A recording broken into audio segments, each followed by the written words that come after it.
नमस्कार, आदाब, सत श्री अकाल। मेरा नाम है चिंतन दवे और स्वागत है आप सभी का हमारे YouTube चैनल लेट्स नो पे।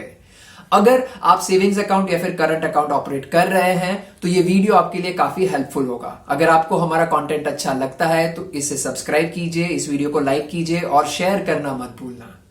तो शुरू करते हैं आज का टॉपिक। ये न्यूज निकल के आई थी कि अक्टूबर लास्ट वीक और नवंबर फर्स्ट वीक के दौरान अगर आप bank account, savings bank account use कर रहे हैं तो विड्रॉल्स और डिपॉजिट के ऊपर आपसे चार्ज वसूला जाएगा। अब ये क्या था पूरा न्यूज, ये हम देखेंगे, पर ज्यादातर लोग हम में से एटीएम यूज करते हैं पैसे निकालने के लिए। देखिए, हम सब जानते हैं कि एटीएम में 5 ट्रांजैक्शन कंप्लीटली फ्री होते हैं और 6वें ट्रांजैक्शन से हमें 20 रुपए चार्ज किया जाता है। अब यहां पे ये भी रिपोर्ट था कि ये 20 रुपए को बढ़ा के 24 रुपए किए जाएंगे और 5,000 या उससे ज्यादा का अमाउंट आप विड्रॉ करते हैं तो उसके ऊपर भी आपसे चार्ज वसूला जाए। आपको क्या लगता है, ये चार्जेस सही है? कमेंट बॉक्स में बताइए। यहां ये भी सुनने को आया था कि मोस्टली सारी बैंक्स 1 नवंबर से ये चार्जेस वसूलना शुरू कर देंगे। यहां पे बैंक ऑफ बड़ौदा इस चीज को कंफर्म करता है कि उन्होंने डिपॉजिट और विड्रॉल की लिमिट जो पहले 5 थी, आप डिपॉजिट और विड्रॉल 5 किया कर सकते हैं फ्री में, उसको कम करके 3 विड्रॉल्स पे ला दिया। यहां पे 3 विड्रॉल्स और 3 बार आप डिपॉजिट फ्री में कर सकते हैं। इसके बाद आपको चार्ज लगेगा। अगर आप मेट्रो सिटी में हैं तो आपके सेविंग्स बैंक अकाउंट से 50 रुपए का चार्ज वसूला जाएगा। अगर आप urban, semi urban, senior citizen या फिर पेंशनर है तो आपसे 40 रुपए का चार्ज वसूला जाएगा।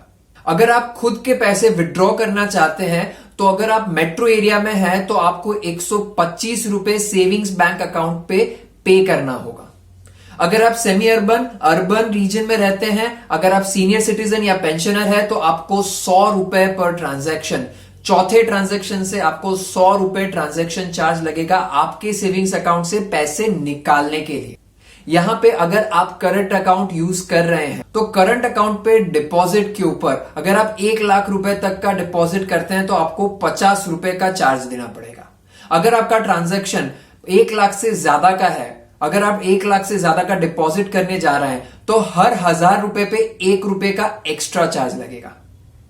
यानी कि आपका चार्ज 50 रुपए से लेके 20,000 तक हो सकता है खुद के पैसे डिपॉजिट करने के लिए। और ज्यादातर बिजनेसेस है वो करंट अकाउंट चलाते हैं, कैश डिपॉजिट करवाते हैं अपने करंट अकाउंट में उसको ऑपरेट करने के लिए, तो उनके लिए ये बहुत बड़ा चार्ज हो जाता है।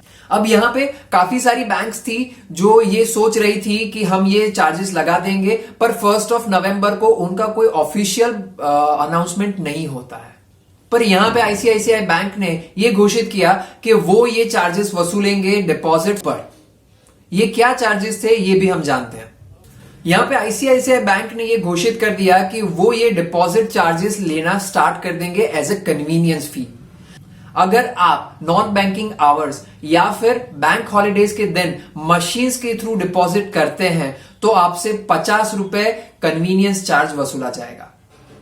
यहां पे नॉन बैंकिंग आवर्स क्या होंगे, ये शाम के 6 बजे से सुबह के 8 बजे के बीच में अगर आप मशीन्स में डिपॉजिट करते हैं तो आपसे 50 रुपए का कन्वीनियंस चार्ज लिया जाएगा। ये चार्जेस एक्सिस बैंक ऑलरेडी अगस्त 2020 से वसूल रहा है।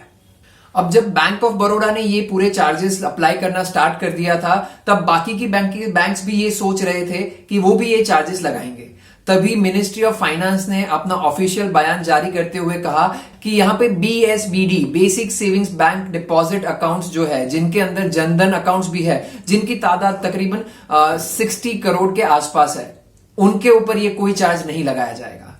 और बाकी के जो अकाउंट्स है, सेविंग्स अकाउंट्स है, करंट अकाउंट्स है, उनके ऊपर जो रेगुलर चार्जेस अभी तक लग रहे थे वही लगेंगे, कोई नया चार्जेस नहीं लगाया जाएगा। उनका यह कहना है कि कोविड-19 की वजह से लोग काफी फाइनेंशियल दिक्कत से जूझ रहे हैं और उसमें से बाहर आने के लिए टाइम लगेगा। पर जो मिनिमम ट्रांजैक्शन, जो 5 फ्री ट्रांजैक्शन थे, उसको घटा के सिर्फ 3 कर दिया गया है। मिनिस्ट्री ऑफ फाइनेंस ने यह भी कहा है कि under the guidelines of RBI सारे बैंक्स, पीएसयू और प्राइवेट सारे बैंक्स ये चार्जेस फ्यूचर में वसूल कर सकते हैं अगर उनका कॉस्ट नहीं निकलता है तो। पर ये चार्जेस ट्रांसपेरेंट होने चाहिए, नॉन डिस्क्रिमिनेटरी होने चाहिए और तब जाके ये चार्जेस आप लगा सकते हैं। जैसे ही मिनिस्ट्री ऑफ फाइनेंस का ये ऑफिशियल बयान आता है, उसके बाद तुरंत ही बैंक ऑफ बड़ौदा ने अपने सारे चार्जेस नॉर्मल कर दिए जो पहले थे। सिर्फ ट्रांजैक्शन जो 5 पहले फ्री ट्रांजैक्शन थे उसको घटा के 3 कर दिया गया, और रेगुलर जो चार्जेस पहले लगते थे बस वही लगेंगे। अभी के लिए डिपॉजिट और विड्रॉल के ऊपर कोई एडिशनल चार्जेस नहीं लगेंगे अगर आप महीने के 3 ट्रांजैक्शन करते हैं।